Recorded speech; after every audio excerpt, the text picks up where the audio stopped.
Legal. Então, antes da gente adentrar, né, em qual é o planejamento, a estratégia de se fazer uma transação tributária dentro da empresa, eu acho que é bastante importante, Ronaldo, e a todos, primeiro a gente entender o que, que é. Como você bem pontuou, é algo ainda embrionário. Se você for pegar numa linha do tempo, pouco se fala, pouco se aproveita, ainda existem dúvidas das duas partes, por isso que eu faço essa analogia com o nos conforme. Já tive casos práticos que o decreto, né, enfim, a legislação determinava uma coisa, o delegado fazendário ele não tinha essa interpretação para fins de compensações de créditos. Então, a gente primeiro fez um raio-x. Quais são os tipos? Né? Então, a individual por iniciativa do devedor, a individual por iniciativa da própria procuradoria ou aquela que é, para mim, ainda é a mais mística, se eu posso dizer assim, mais holística, que é a questão por adesão. Né? O que seria essa por adesão? Então, dentro do regramento, a gente fez uma análise em conjunto do quê? Quais são os descontos em juros, multas, outros encargos e os seus percentuais, os prazos de pagamento e quais são as possibilidades ou flexibilização de oferecer um título escritural ou uma alienação de garantia em detrimento daquele crédito tributário que está sendo discutido. E essa análise, Ronaldo, todos, não foi só sobre a ótica legal, foi a ótica financeira mesmo, ou seja, chamamos, né, chama-se o tesoureiro, chama-se o pessoal de FP&A e faz esses exercícios, eu falo isso muito em sala de aula também, dos prós e contras do benefício de uma transação tributária, que até um primeiro momento ela é favorável em se comparar em detrimento com os regramentos que a gente tem hoje. Claro que analisando a questão das vedações, ou seja, a multa de natureza penal não entra, até pelo próprio artigo 3º do CTN está muito em linha.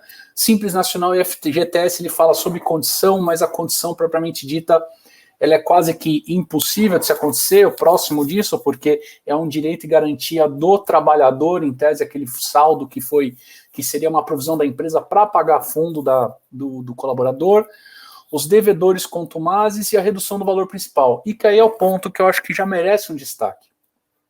A gente escuta muito falar em devedor contumaz, trouxe até o STF ano passado, enfim, nos últimos meses, trouxe até aquela questão do devedor contumaz versus do contribuinte e o espelhamento de responsabilidade tributária para o contador ou para o estatutário quanto aos débitos de ICMS, por exemplo.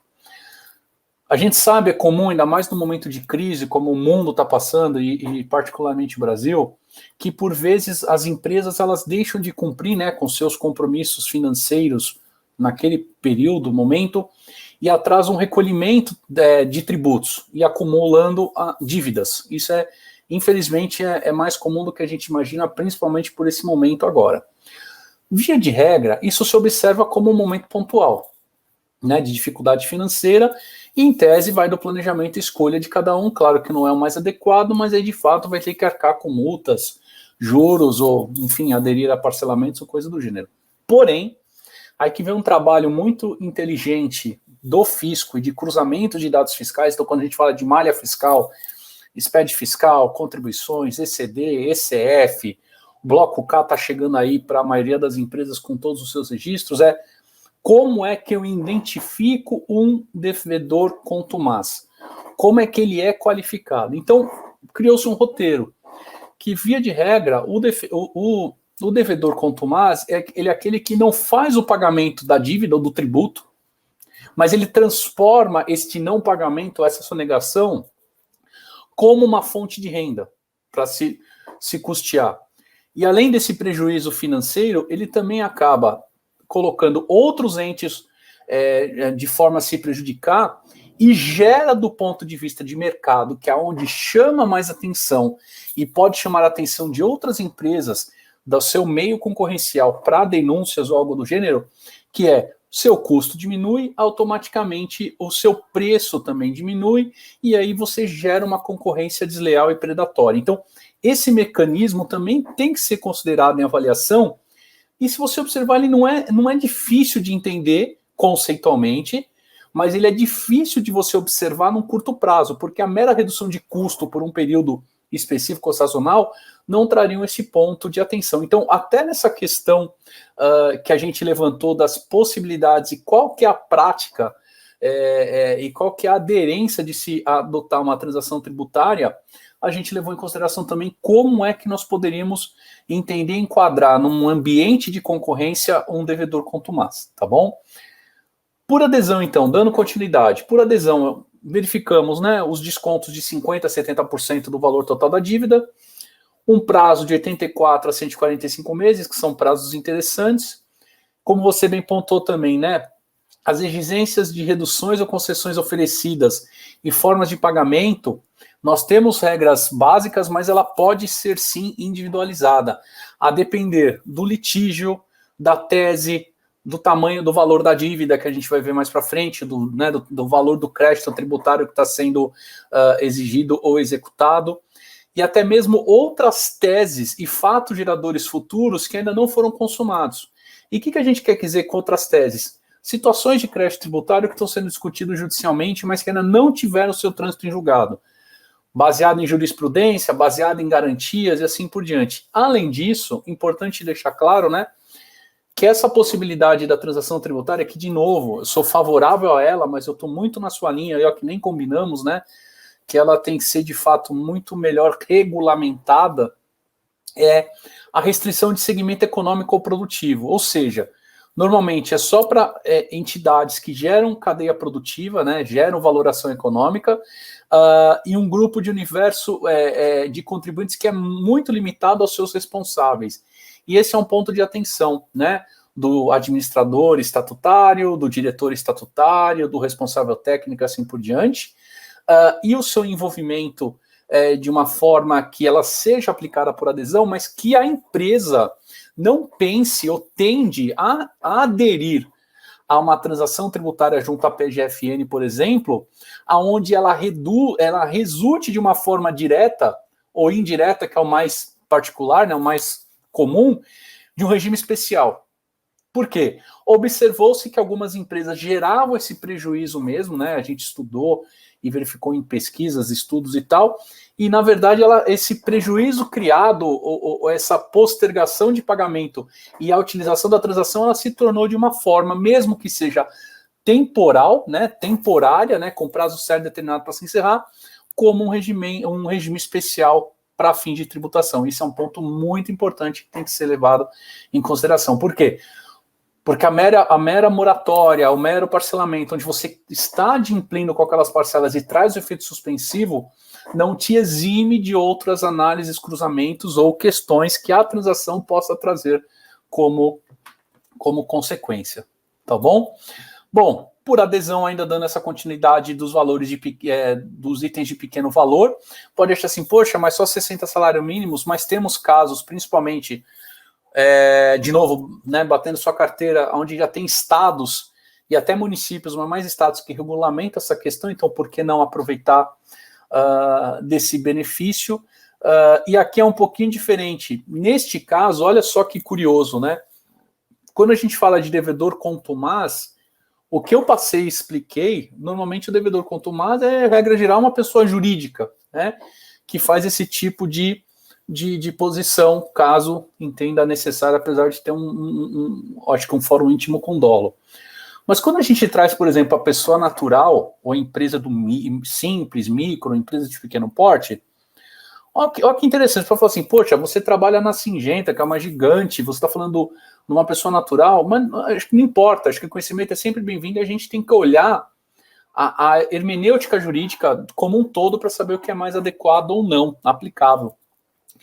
E cheguei na conclusão, analisando na parte dos devedores contumaz aqui para as transações de pequeno porte, é que muitas vezes essa pessoa natural, essa microempresa, mas principalmente a pessoa natural, ela é utilizada para ser um devedor contumaz porque ela, no final do dia, ela se transforma no popularmente conhecido como um laranja, ou seja, é aquela pessoa ou aquela empresa que não tem capacidade econômica empresarial nenhuma, mas que empresta o seu nome em troca de alguma vantagem, né? E aí acaba dificultando essa identificação. Por isso que as transações por adesão, também nós temos divisões de valores, ou seja, existem thresholds para isso, para que seja para contribuintes grandes ou para contribuintes de pequeno valor ou pequeno porte, como a legislação determina.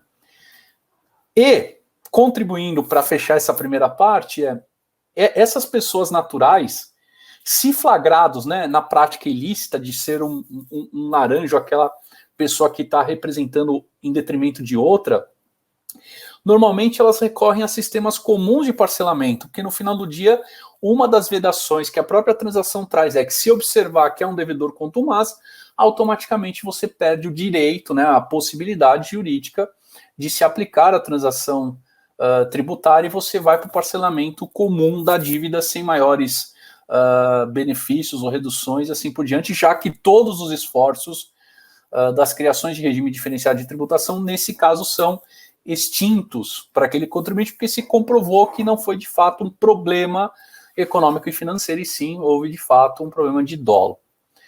Legal. Trazendo para o cerne aqui do nosso congresso. Quais foram as análises que a equipe de tax fez?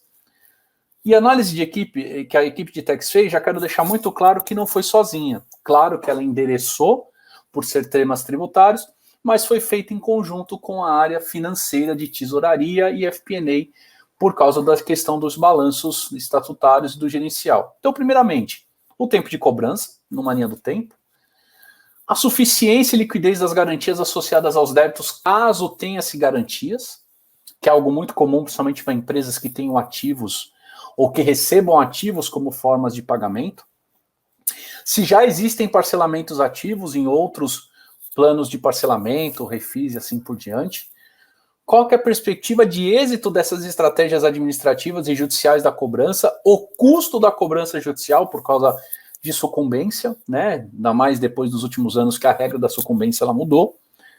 O tempo de suspensão e exigibilidade por decisão, principalmente para aquelas empresas que dependem de certidão negativa ou a positiva com efeito de negativa para fins de pesquisa e desenvolvimento, dedutibilidade, comércio com governos, administração pública como um todo, e a situação econômica, financeira de pagamento do sujeito. Então, esse trabalho foi feito em conjunto. Do ponto de vista exclusivamente tributário, foi-se avaliado o quê? Quais são os tipos de crédito que a gente classificou? Os de alta perspectiva de recuperação, ou seja, que já by the law, não tem muito o que se discutir. Os com créditos de média perspectiva, que já começa a ter bastante questionamento e discussão conceitual, principalmente com base na decisão da STJ de 2017 e na IN 1911-19, que é essencialidade e relevância, por exemplo, trazendo para o PIS e COFINS, que é um exemplo aqui que eu trago para vocês. Os considerados de difícil, principalmente na questão dos intangíveis, apesar que a Receita Federal ainda ela tem se manifestado de forma muito esparsa e contraditória nas suas superintendências, principalmente para royalties.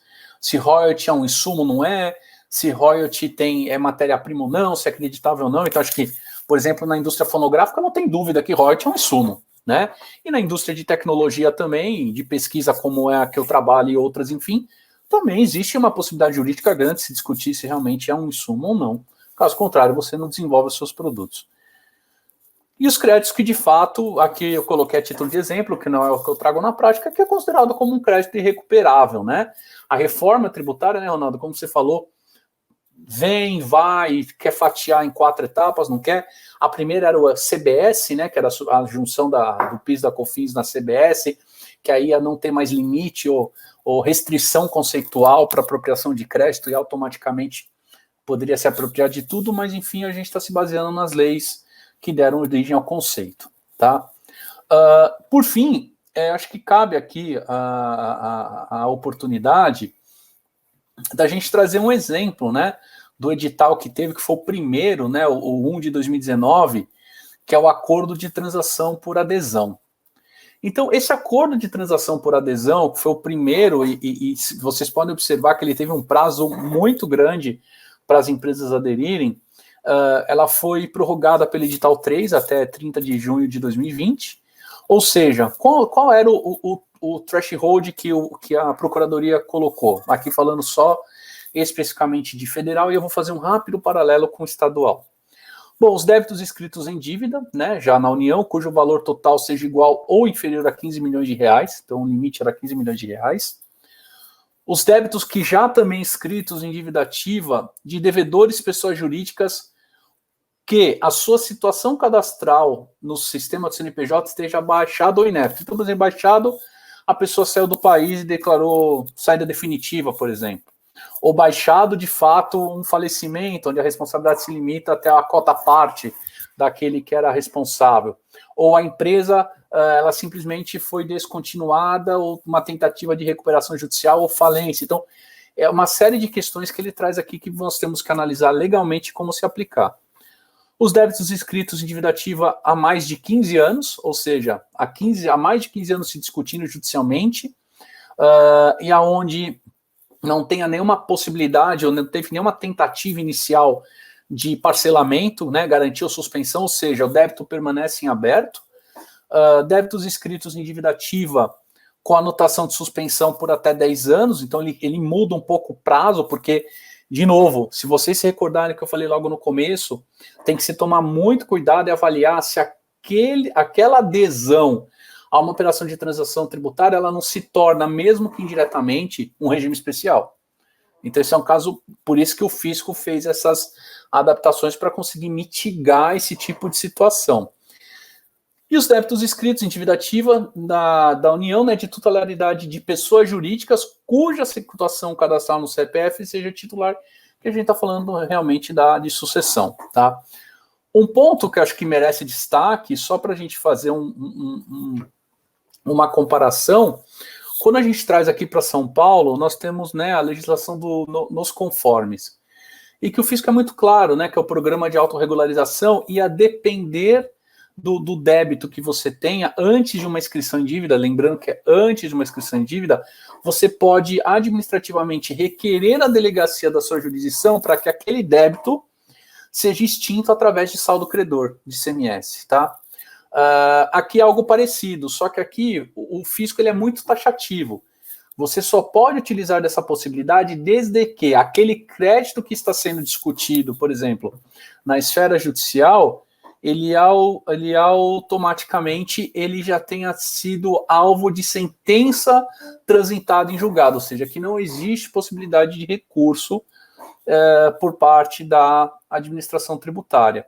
Então, aqui, esse seria o outcome que eu queria trazer para vocês, e principalmente falar o seguinte: quando a gente analisa a legislação como um todo, eu sempre bato muito essa tecla nos congressos, simpósios e aula. Hoje, o profissional da área de impostos, não importa se é de diretos, indiretos, enfim, ele é uma tríade, ele tem que saber os 3 aspectos: o teórico, o prático e o processual. Quando eu falo processual, não estou falando de litígio. O processual é processo da empresa que você está atendendo, da empresa que você está suportando. Então, nesses 3 itens que a gente consegue, de fato, dar para o administrador, para o acionista, para o investidor, quais são as melhores estratégias a serem adotadas e qual é o reflexo, de fato, que ela vai trazer dentro do balanço, dentro dos resultados da empresa, com a maior possibilidade jurídica, de segurança jurídica, para ser mais exato, e de compliance, tá ok? Então, essa análise ela foi feita, quando eu trago a experiência de um benchmarking, essa análise foi feita, na verdade, a várias áreas, e não foi feita só pela área de tax, mas liderado pela área de tax. E eu achei muito interessante, né? Porque dentro disso, depois que a gente verifica a questão da estratégia, do devedor contumaz, o que é aderente ou não, automaticamente o fisco te permite, né, dentro das possibilidades de transações, se são contribuições previdenciárias, quais são os outros tributos, lembrando que a gente tem muita limitação de contribuição previdenciária pré e social, pós e social, pré-DCTF, pós-DCTF web. Pode parecer que não, mas isso influencia na análise dos números e do planejamento a ser adotado. Dentro da adesão do portal do Regularize, as concessões que a gente verifica que se não envolvem descontos adicionais do que já são previamente estipulados, o pagamento da entrada para você aderir ao programa de transação corresponde a um valor do total dos débitos, é como se você pagasse um pedágio em cima do processo de parcelamento do Regularize. Em caso de inscrição, né, ou seja, aquela empresa já tem um histórico de parcelamento que foi rescindido por N razões no passado, automaticamente esse pedágio que você tem que pagar é de 2% do valor. E aí nós temos a questão de pagamentos remanescentes, ou seja, de empresas ou pessoas naturais, enfim, que já tiveram parcelamentos e foram suspensos por N razões, que você pode parcelar em até 81 meses ou saldo remanescente 142, a depender do valor do crédito, do motivo da suspensão, se comprovar que não houve nenhum ato doloso ou fraudulento no aspecto. E em referência à contribuição previdenciária, a legislação já traz isso na sua própria norma, no espírito, né, da norma por ser previdenciário envolver labor, né, força de trabalho, automaticamente o prazo de parcelamento ele é menor. Enfim, é um assunto que a gente poderia discutir por horas, se não dias, né, Ronaldo? Estou trazendo aqui um rápido update do que a gente analisou e discutiu dentro do conceito de transação tributária. Espero ter colaborado, trazendo um pouco na prática quais foram os exemplos aí que eu trouxe, principalmente análise financeira, ou seja, não só a questão jurídica conceitual, se aderente ou não, mas tomar muito cuidado se de fato isso não se transforma num planejamento tributário, mesmo que indireto. Isso é muito cuidado, porque o direto fica muito nítido, né? Fica escancarado, mas que esse trabalho realmente é um trabalho que carece de bastante discussão ainda e desenvolvimento, não só por parte da sociedade, mas por parte também da administração pública. Ele ainda está bem embrionário, se a gente observar, e editais tiveram pouquíssimos até agora. Muito obrigado pela oportunidade. Foi um prazer estar apresentando para vocês e fico à disposição para dúvidas ou outros questionamentos.